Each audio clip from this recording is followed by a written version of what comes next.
নমস্কার বন্ধুরা, আমার চ্যানেলে আপনাদের স্বাগত। প্রতিদিনের মতো আজকেও একটা নতুন ধরনের ভিডিও নিয়ে এসেছি। এখন বাজারে প্রচুর পরিমাণে ওলকপি পাওয়া যাচ্ছে, তাই আজ আমি বানাবো ওলকপি দিয়ে একটা দারুণ স্বাদের রেসিপি। তো চলুন দেখে নেওয়া যাক আমি কিভাবে এই রেসিপিটা তৈরি করি। এখানে নিয়েছি দুটো ওলকপি।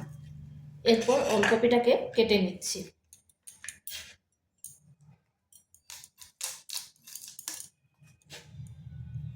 ওলকপির এই উপরের যে অংশটা, মোটা অংশটা, এটা বাদ দিয়ে দিচ্ছি।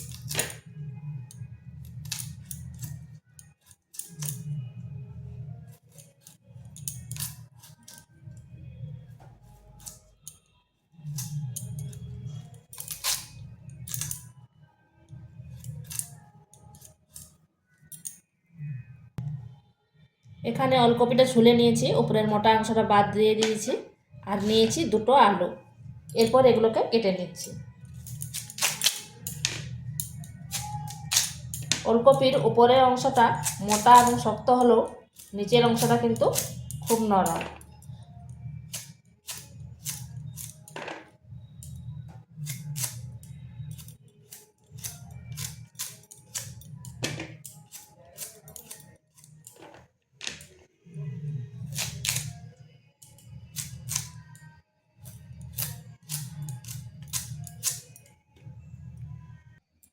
ওলকপিটা এরকম কেটে নিয়েছি, আর আলুটাকেও এরকম ডুমো ডুমো করে কেটে নিয়েছি।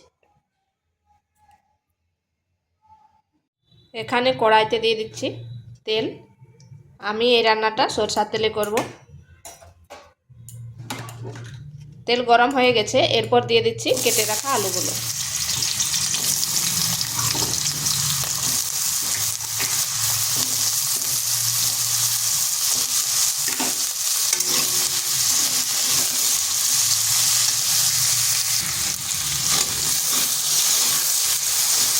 আলুগুলোকে একটু ভেজে নিলাম, এরপর দিয়ে দিচ্ছি ওলকপিগুলো।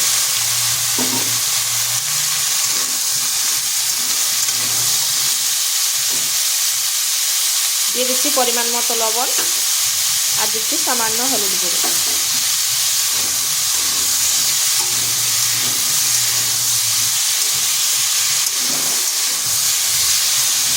এবার আলু আর ফুলকপিটা একটু ভেজে নিচ্ছি। ফুলকপি থেকে অনেক জল বেরোবে।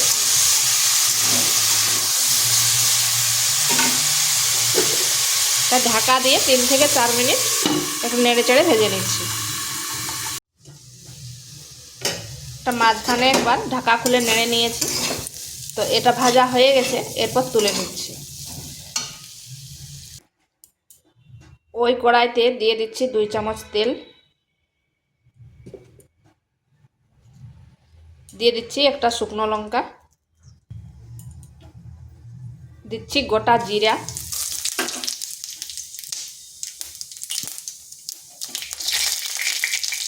জিরা থেকে খুব সুন্দর গন্ধ বেরিয়েছে। এরপর দিয়ে দিচ্ছি একটা পেঁয়াজকে পেস্ট করে নিয়ে।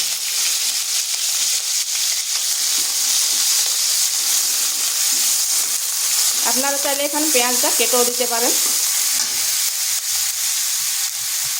দিয়ে দিচ্ছি আদা রসুনের পেস্ট।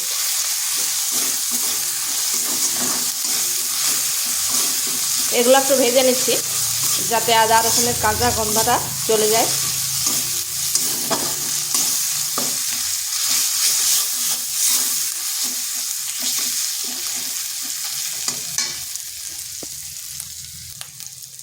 এখানে দিয়ে দিচ্ছি সামান্য একটু জল।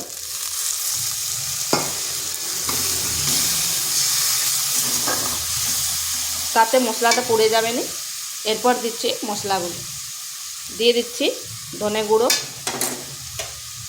জিরা গুঁড়ো, লঙ্কার গুঁড়ো, আর দিচ্ছি হলুদ গুঁড়ো।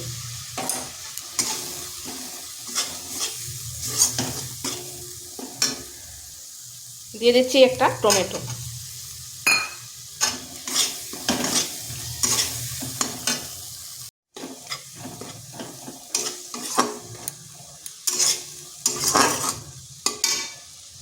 এখানে দিচ্ছি পরিমাণ মতো লবণ। যেহেতু আগে আমার ওলকপি আর আলুতে লবণ দেওয়া আছে, তাই লবণটা একটু আন্দাজ করে দেবেন।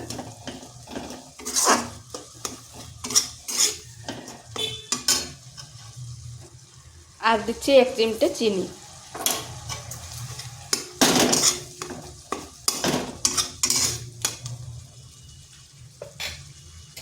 এরপর দিয়ে দিচ্ছি ভেজে রাখা আলু আর ওলকপি। এরপর ভালোভাবে এই মশলার সাথে কষিয়ে নেব।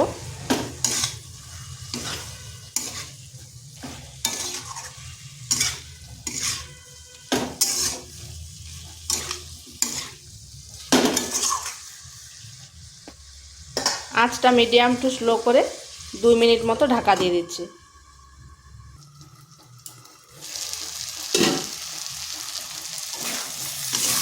এটা মশলার সাথে খুব ভালো করে কিন্তু কষাতে হবে। দিয়ে দিচ্ছি কিছু মটরশুঁটি।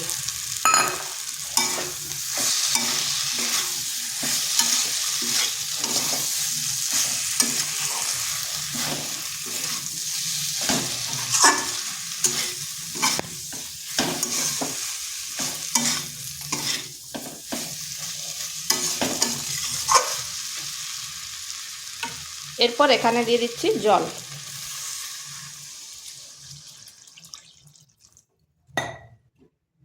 এখানে জলটা খুব বেশি দেবনি, কারণ আগেই তো আমার ভাজার সময় অনেকটাই সেদ্ধ হয়ে গেছে।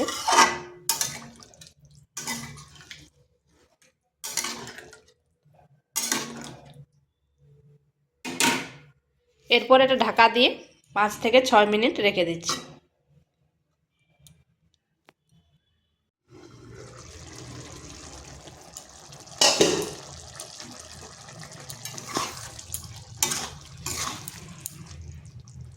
এটা আমার প্রায় হয়ে এসছে।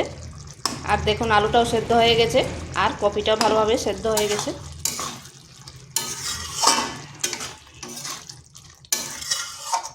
এটা একটু মাখো মাখো করব। এখন শীতকাল তো, তাই ধনেপাতা দিয়ে দিচ্ছি, আর না হয় এখানে আপনারা গরম মশলা দিতে পারেন। আর গরম মশলা আমি ব্যবহার করব না, কারণ গরম মশলা ব্যবহার করলে এই ধনেপাতার যে একটা গন্ধ তা নষ্ট হয়ে যাবে।